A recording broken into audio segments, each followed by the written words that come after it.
Bienvenidos a un nuevo podcast de SOGUF. Soy María José Méndez, oncóloga médica del Hospital Universitario Reina Sofía de Córdoba, y conmigo se encuentra la doctora Pérez Valderrama, oncóloga médica del Hospital Universitario Virgen del Rocío. Hola, Bego. Hola, Maríajo, ¿qué tal? Bueno, pues acompañándonos en esta edición se encuentra con nosotros una experta oncóloga en el tratamiento de tumores genitourinarios, ya experta en estos lares, que bueno, todos la conocéis, la doctora Verónica Calderero del Hospital Universitario San Jorge de Huesca. Así que nada, bienvenida, Verónica, a este podcast. Buenas tardes, gracias a SOGUF por invitarme y a vosotras dos por acompañarme. Hoy vamos a hablar de los trabajos más importantes de cáncer renal presentados en esta edición del Congreso Europeo, ESMO, que este año ha sido de los días 9 al 13 de septiembre. Verónica, ¿qué destacas en cáncer renal en este congreso? Bueno, pues este año en cáncer renal hemos tenido bastantes presentaciones, curiosamente dos sesiones presidenciales para cáncer renal, pero ya os adelanto que vamos a ver en los próximos minutos que ninguna de ellas va a cambiar la práctica clínica habitual.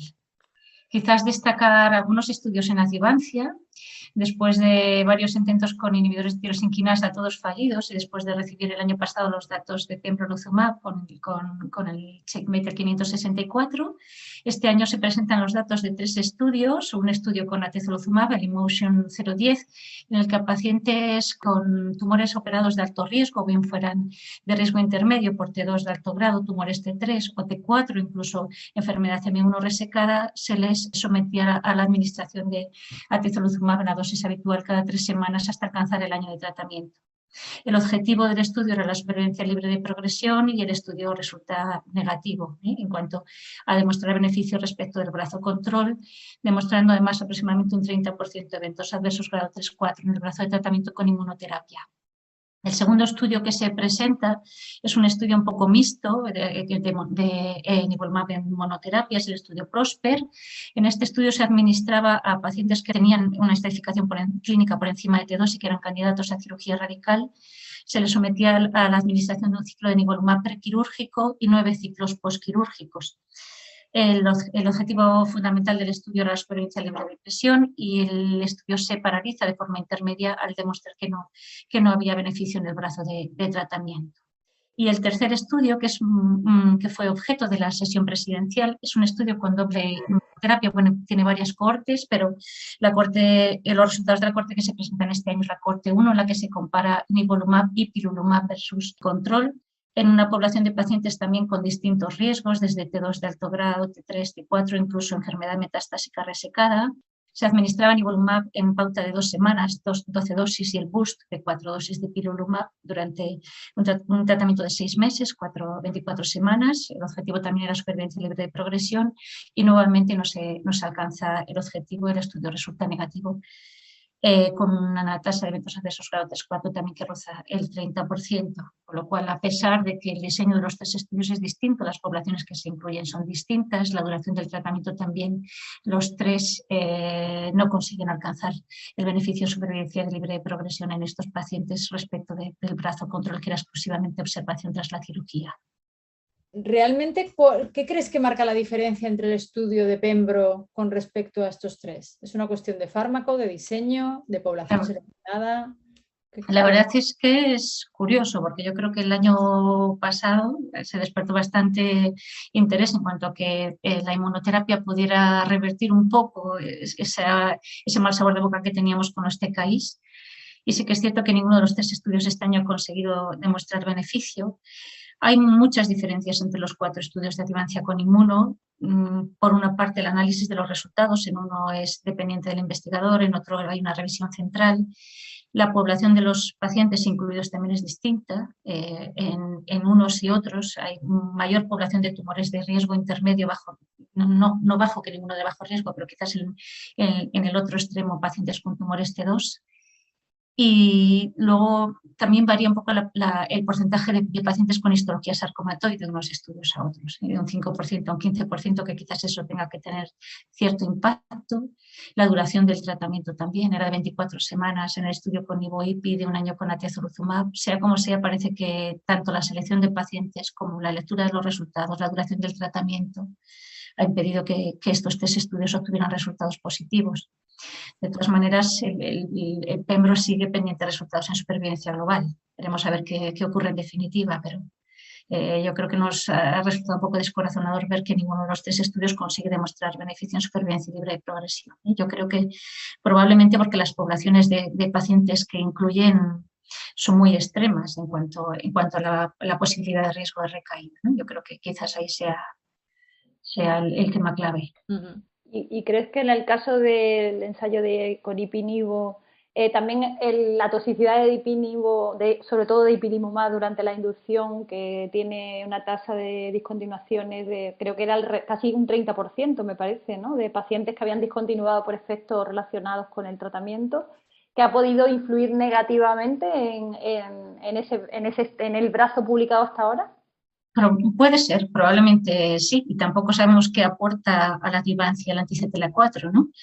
Veremos qué dice la Corte de tratamiento comparando nivo exclusivamente monoterapia versus control, pero no explica los resultados negativos del atezo, ni tampoco del PROSPER, entonces no lo sé. Yo creo que probablemente el problema sea que no hemos seleccionado a estos pacientes por biomarcadores y que hemos metido ahí un conjunto de pacientes en los que la probabilidad de riesgo de recaída es muy dispar, porque en algunos de estos estudios, en análisis por subgrupo, los pacientes de alto riesgo, sobre todo los M1 resecados y los pacientes con histología sarcomatoide, parecía que sí que se podían beneficiar de la inmunoterapia.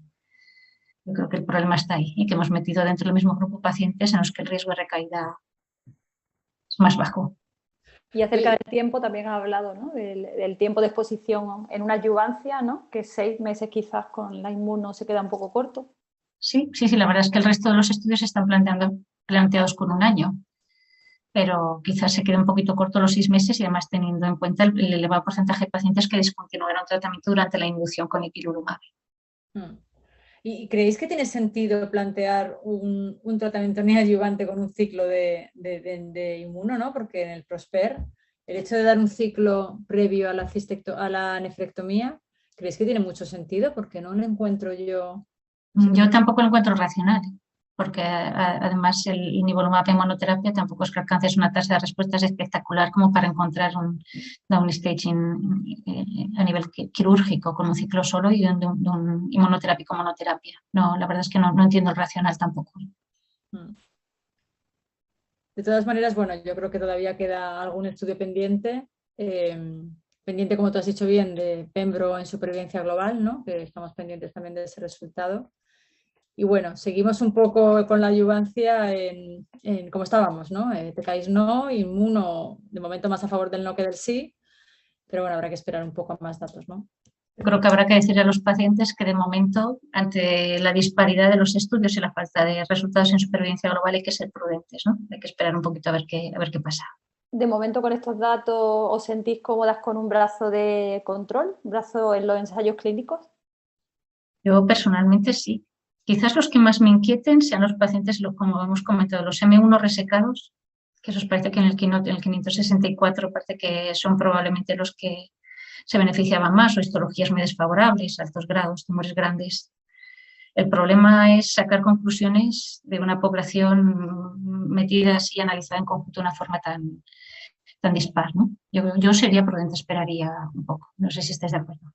Sí, yo también, porque además, mientras no tengamos datos de supervivencia global, creo que es muy prematuro, incluso en los que son M1 resecados. Hay un porcentaje grande de pacientes que esos pacientes o no recaen, y si recaen, tienes una opción de rescate en primera línea con combos, ¿no?, que ahora mismo la eficacia de los combos es muy buena. Entonces, sin estar seguros, comprometer la inmuno en primera línea por ponerla en la adyuvancia cuando no tienes datos de supervivencia, yo creo que es prematuro, ¿no? Prudente esperar, sí. ¿Seguimos? También se han presentado algunos datos interesantes en lo que compete a la primera línea de enfermedad metastásica, sobre todo por la aparición de nuevas moléculas con actividades prometedoras. Se presentan los resultados del estudio del Pivot 09, en el que se testa la actividad de una interleuquina 2 pegilada, el belpicaldoskin, combinado con nivolumab, y en el brazo control, a opción de investigador, se podía elegir sunitinib versus cabozantinib. El objetivo del estudio era fundamentalmente la tasa de respuestas y de forma secundaria la supervivencia global, y la verdad es que los resultados del estudio son bastante descorazonadores al observar que la tasa de respuestas era mayor en el brazo control con los inhibidores de tirosinquinasa y que la supervivencia global también en el momento del análisis del estudio en el brazo de TKI todavía no estaba alcanzada, con lo cual los resultados son negativos, y bien es cierto que bueno, que parece que tenemos un brazo activo en la palestra, que quizás haya que probar otro tipo de combinaciones, ¿no? Lo que sí que llama la atención es la aparición de algunas toxicidades que habíamos olvidado ya, sobre todo las asociadas a la interleuquina 2, los que llevamos muchos años haciendo esto, cuando la utilizábamos, la aparición de artralgias, artritis, fiebre, etcétera, etcétera, que tienen que ver con estos medicamentos. Otro de los actores interesantes, cuyos datos se presentan también en el congreso de este año, es el belzutifan, es el primer inhibidor de I2-alfa, que aparece para el tratamiento del cáncer renal. Se presentan los resultados de un ensayo fase 2, es un ensayo que tiene varias cortes, se presentan los resultados en primera línea de la corte 1, se testa la molécula en combinación con cabozantinib.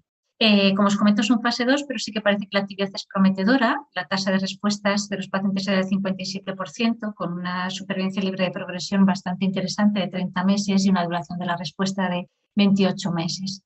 Parece que la combinación también es segura, si bien es cierto que hay un porcentaje no despreciable de toxicidad cardiovascular que supera el 30% de eventos adversos grado 3 por la adición del belzutifan. Quizás el estudio estrella en primera línea de tratamiento y objeto de presentación presidencial ha sido la aparición de un estudio por primera vez que testa el triplete en primera línea de tratamiento. Es un estudio en el que el brazo de estudio compara nivo, IPI, cabozantinib versus nivo, IPI en el brazo control. Se administraba a cabo una dosis de 40 miligramos metro cuadrado y asociado al esquema estándar de nivo, IPI, con una dosis de IPI de 3 miligramos kilo, IPI 1 miligramo las 4 ciclos de inducción, y en el brazo de control nivo IPI de forma estándar. Después llevaban un mantenimiento con nivolumab hasta alcanzar los 2 años. El objetivo del estudio era supervivencia libre de progresión y parece que la combinación sí que es beneficiosa en este sentido. Hay una reducción de riesgo de progresión del 27%, un hazard ratio de 0,73. También hay un aumento de la tasa de respuestas bastante modesto, hay una ganancia de un 7% respecto al brazo que llevaba exclusivamente inmunoterapia. No tenemos datos todavía de supervivencia global en el momento en que se presentan los resultados, pero sí que llama la atención que hay un porcentaje de eventos adversos grado 3-4 del 73% con el triplete. Por lo cual, bueno, pues se puede discutir un poco el papel que tiene por múltiples razones. Primero, por el pequeño beneficio en cuanto a tasa de respuestas, no tenemos datos en supervivencia global, la combinación es muy tóxica. Bueno, un poco quizás, no sé, se pueda discutir la toxicidad económica y qué haremos con estos pacientes a la progresión, ¿no? Entonces yo creo que un poco pone el triplete en la palestra con todas las dudas, y yo creo que necesitaremos tiempo para contestar si verdaderamente tiene su papel o no lo tiene, ¿no?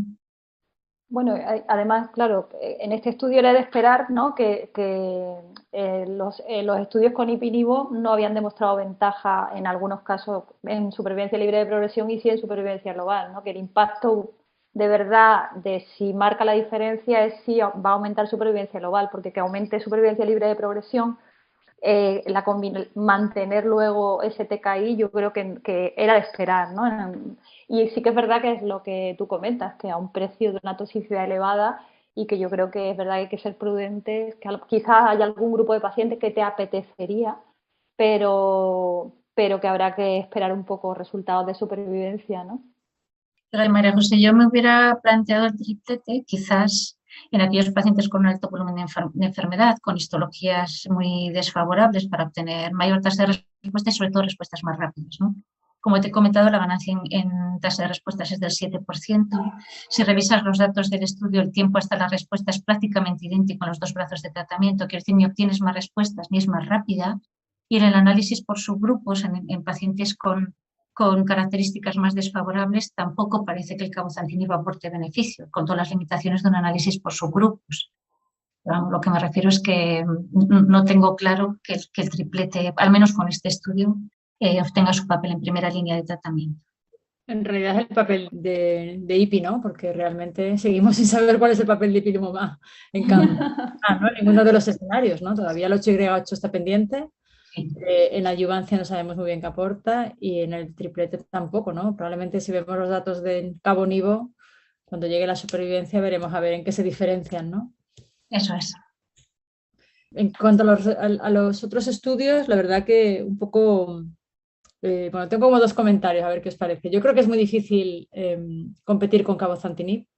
Creo que es un TKI súper bueno y creo que es difícil en los estudios. De hecho, todo lo que va saliendo, ¿no?, comparado con cabozantuní, difícilmente lo supera, ¿no? Y son a veces tratamientos que dan más toxicidad que beneficio, ¿no? Combinar un TKI con el inhibidor de IF-alfa-2 en el fondo es combinar un antiangiogénico con otro. ¿Creéis que realmente esto va a tener algún impacto? Bien con Lenva o bien con, en este caso, con Cabo, porque, hombre, más de un 30% de toxicidad cardiovascular grado 3, yo creo que es muy relevante, ¿no? Y realmente si estamos solamente sumando, no adicionando efecto antiangiogénico, no tengo muy claro que podemos aquí Sí, conseguir.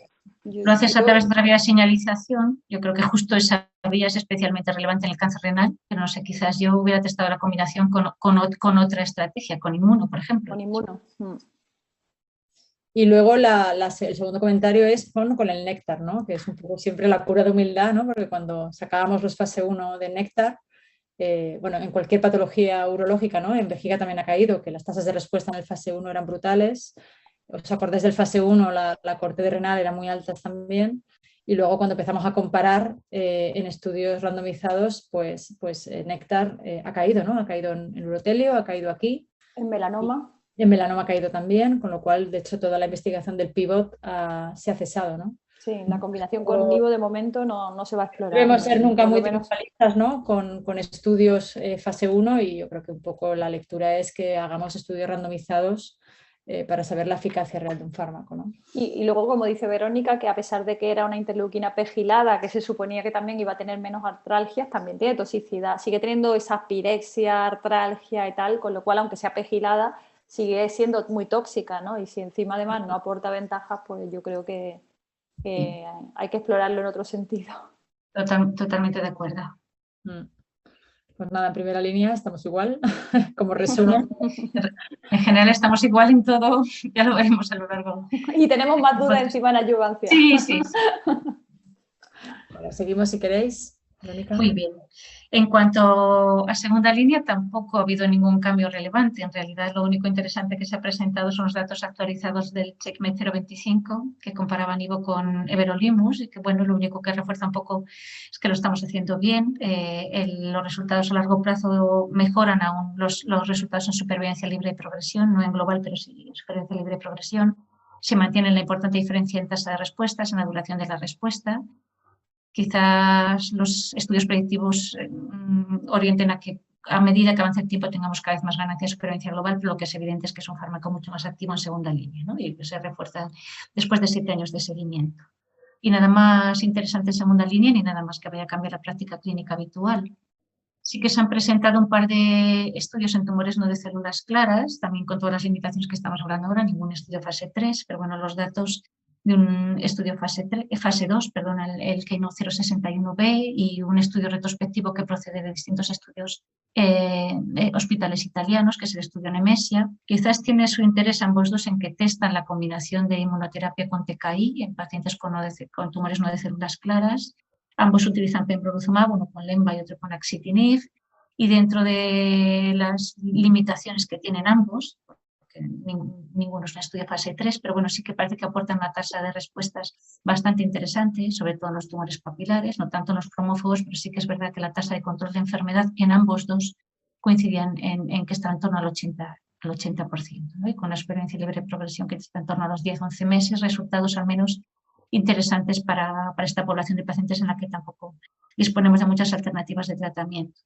Sí que es cierto que otra vez las combinaciones con toxicidad grado 3-4 en torno al 30%. En el estudio italiano, que era pequeñito y procedente de datos retrospectivos con todas las limitaciones, había un 28% de suspensiones definitivas por eventos adversos, ¿no? Entonces, yo creo que quizás la lectura es que las combinaciones puedan tener su papel en estas histologías. No tenemos una evidencia robusta y sabemos que las combinaciones puedan ser tóxicas, pero bueno, quizás sea una estrategia a explorar en este subtipo de pacientes, ¿no? Lo que pasa es que la evidencia de fase 3 va a costar un montón, porque los estudios fase 3 que se están haciendo ahora, ¿no?, aunque sea solamente por histología papilar, están costando reclutar una barbaridad. Por la N, claro, sí. Claro, con lo cual... Pocos pacientes. Sí, yo no sé si vosotras pensáis que con los datos que tenemos de los diferentes fase 2 creéis que es una estrategia ofrecer inmuno a estos pacientes, ¿no? Con TKIs tenemos una experiencia, o sea, una eficacia muy limitada. ¿Creéis que deberíamos intentar pautar siempre inmuno a estos pacientes con la evidencia que hay? Yo no lo tengo claro, porque lo cierto es que en algunos papilares, cuando lo utilizábamos a la secuencia, porque es verdad que a mí normalmente en primera línea, a mí por lo menos yo no lo puedo usar, en primera línea suele ser después de TKI y tampoco puedo utilizar cabozantinib, que sería lo que me apetecería a lo mejor quizás utilizar. Y a la progresión a TKI, no, la inmuno en muchos de los pacientes que he utilizado, la verdad que no me ha ido en papilares demasiado bien. Entonces no sé yo si realmente aportamos a todos los no células claras añadiendo la inmuno. Lo que pasa es que estoy de acuerdo contigo en que si ahora encima que hay una N muy pequeña de estos pacientes se obliga a que sea con alteraciones moleculares de MET, el reclutamiento va a ser imposible de completar, yo no sé, pero... Sí, sí. De hecho están mandando, ¿no? Los ensayos fase 3 están mandando newsletters, o sea, mandando correos cada mes para ver un poco si están detectando esos pacientes. Por eso no tengo claro yo que al final tengamos evidencia nunca, ¿no? de inmuno en este contexto. No sé si a Además que vosotras... con los datos que tenemos, yo no sé si justifica utilizarlo. Yo además no podría, que es que no lo tengo autorizado. Pero yo creo que estamos con la misma situación que hemos comentado previamente, que a veces con los ensayos fase 2 después nos llevamos sorpresas, ¿no? El problema es que estos pacientes están poquitos que para obtener una evidencia robusta costará tiempo si es que se alcanza en algún momento. Es difícil, muy difícil. Estoy totalmente de acuerdo con vosotras. Bueno, pues yo creo que la verdad que has hecho un fantástico resumen y yo creo que de todo el Congreso Europeo, en renal realmente, aunque es verdad que ha habido decepciones, pero también ha habido mucha información y datos interesantes, ¿no? Así que muchas gracias por el resumen y bueno, pues yo creo que cerramos este podcast y os emplazamos al siguiente también de ESMO, de cáncer urotelial. Y sin más, pues nos despedimos.